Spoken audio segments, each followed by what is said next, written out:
안녕하세요. 지난 시간에 이어서 오늘도 시네마 4D 강좌를 시작하도록 하겠습니다. 원래는 오늘 카메라와 매트리얼에 대해서 설명드리려고 했는데 그 전에 먼저 제너레이터와 디포머에 대해서 설명드리면 좋을 것 같아 순서를 좀 바꿨습니다. 오늘은 제너레이터에 대해서 살펴볼게요. 이전에 말했듯 제너레이터는 스플라인이나 물체를 변형시키는 역할을 하는 거예요. 제너레이터의 경우에는 자주 쓰이는 기능으론 다음과 같은 것들이 있는데요. 한번 이것들을 써볼게요. 첫 번째로 자주 쓰이는 기능은 Subdivision Surface입니다. Subdivision Surface는 이렇게 각진 물체를 동그랗게 만들어주는 역할을 해요. 한번 써볼게요. 먼저 오른편에서 큐브를 선택해주세요. 선택한 다음 초록색의 제너레이터 오른편 아래의 흰 점을 꾹 눌러서 창을 열어주세요. 여기서 Subdivision Surface를 선택합니다. 이전에 말했죠. 초록색 기능은 부모가 되어야 한다고요. 그러니까 우리가 만든 큐브를 마우스로 끌어서 Subdivision Surface의 위에 놓아줍니다. 혹은 물체를 선택한 상태에서 제너레이터 창을 연 뒤 Subdivision Surface를 Alt 혹은 맥북의 경우에는 옵션 키를 누른 상태에서 클릭해줍니다. 그럼 이렇게 물체가 동그랗게 바뀌는 것을 확인하실 수 있어요. 두 번째로 자주 쓰이는 기능은 레이드인데요. 이 레이드 기능은 스플라인을 회전시켜서 3D 모형을 만드는 역할을 해요. 한번 만들어 볼게요. F4키를 눌러서 정면에서 바라보는 프론트 뷰로 가주세요. 맥북 사용자의 경우에는 F4키와 펑션 키를 함께 눌러주세요. 정면에서 바라보는 화면으로 왔다면 이제 이 모양의 아이콘을 클릭해주세요.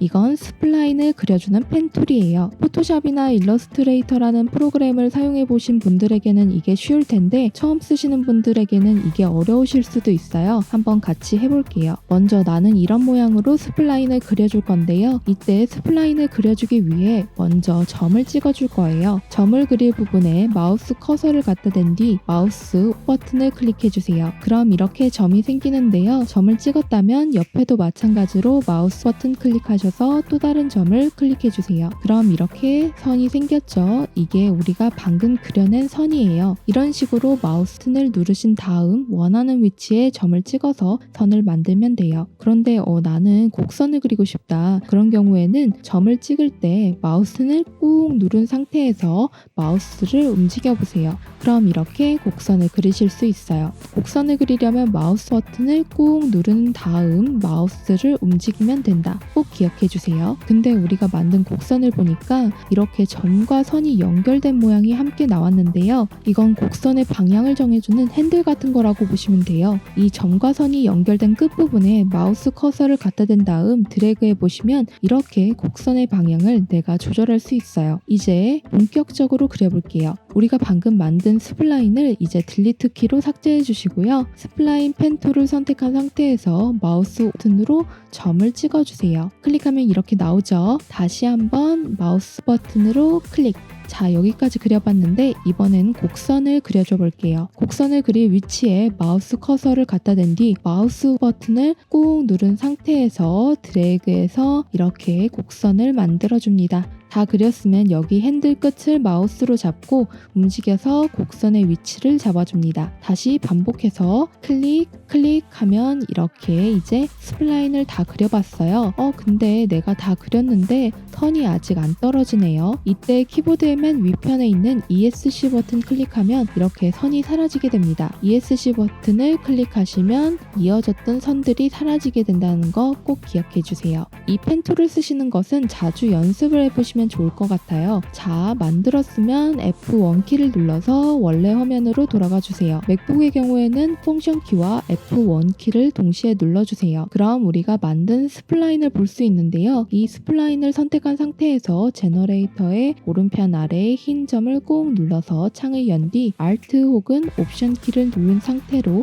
레이드를 선택해 줍니다. 그럼 이렇게 스플라인이 모양을 만든 것을 볼 수 있어요. 이 레이드는 그릇이나 병 같은 것을 만드는데 자주 쓰입니다. 세 번째로 자주 쓰이는 기능은 로프트인데요. 이 로프트는 여러 개의 스플라인을 서로 연결해서 모형이 부드럽게 연결해지는 모양으로 만들어주는 역할을 해요. 한번 해볼게요. 스플라인 창을 연 뒤 원형인 서클과 네모 모양인 렉탱글을 꺼내줍니다. 그리고 이 키를 눌러서 스플라인을 약간씩 이동시켜주세요. 서로 같은 방향을 본 채로 스플라인을 놓은 상태로 제너레이터 창에서 로프트를 선택해줍니다. 그리고 이 두 스플라인을 로프트의 자식으로 놓아주세요. 그럼 이렇게 두 개의 스플라인을 서로 연결해서 모형이 만들어지는 것을 확인하실 수 있어요. 네 번째로 자주 쓰이는 기능은 불인데요. 이 불은 두 개 이상의 물체를 서로 합치거나 빼는 역할을 하는 아이예요. 먼저 큐브를 선택해서 만들어 주시고요. 여기 오른편 아래에 흰 점을 꼭 눌러서 창을 연 뒤 콘을 선택해서 꺼내줍니다.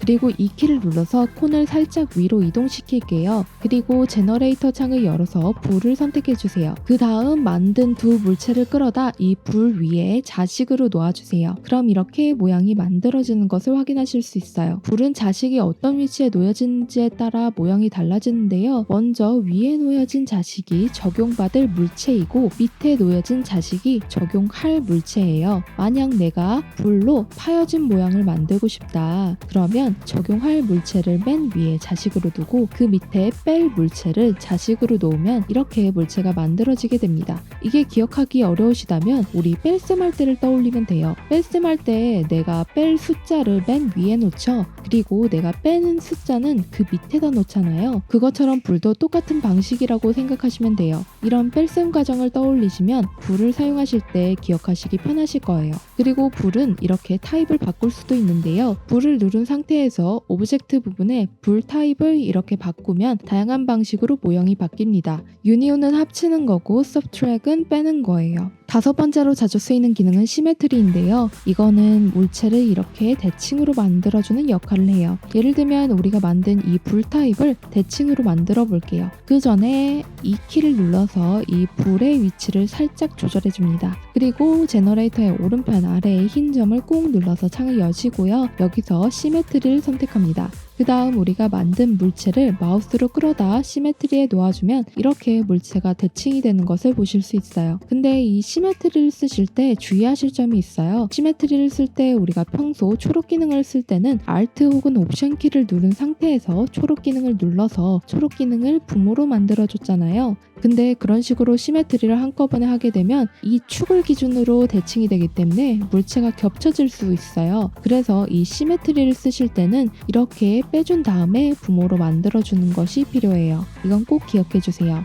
여섯 번째로 자주 쓰이는 기능은 리메시라는 기능인데요. 이건 설명으로만 말씀드릴게요. 이 리메시는 점과 선, 면이 만나 형성되는 3차원 물체 구조인 메쉬를 재구성하는 역할을 해요. 가령 이 물체를 보시면 지금 면들이 많이 형성되어 있는 것을 보실 수 있어요. 그런데 이렇게 면이 많이 형성되면 나중에 이 물체를 화면에 출력할 때 시간이 너무 오래 걸리게 돼요. 이때 리메시를 사용해 주는 거예요. 제너레이터의 창을 열고 Alt 혹은 옵션 키를 누른 상태에서 리메시를 클릭하면 이렇게 되는데요. 여기 리메시의 오브젝트 부분을 보시면 메시 덴시티가 있어요. 이게 면의 밀도를 조절해 주는 건데요. 이 값이 높으면 높을수록 면이 많이 형성돼요. 이걸 우리는 10으로 줄여볼게요. 메시 덴시티를 10으로 줄이면 이렇게 면들이 이전보다 줄어든 모습을 보실 수 있어요. 이 리메시는 너무나 복잡한 구조가 있을 때 이 메시들을 재구성해서 최적의 상태를 만들어주는 역할을 해요. 오늘은 여기까지 설명드릴 거고요. 여기서 설명드리지 않은 기능 중에서도 자주 쓰이는 기능들이 있어요. 그것들은 나중에 시간이 될 때 설명드리겠습니다. 그럼 다음 시간에는 디포머 중 자주 쓰이는 기능들만 살펴볼게요. 그럼 다음 시간에 만나요. 감사합니다.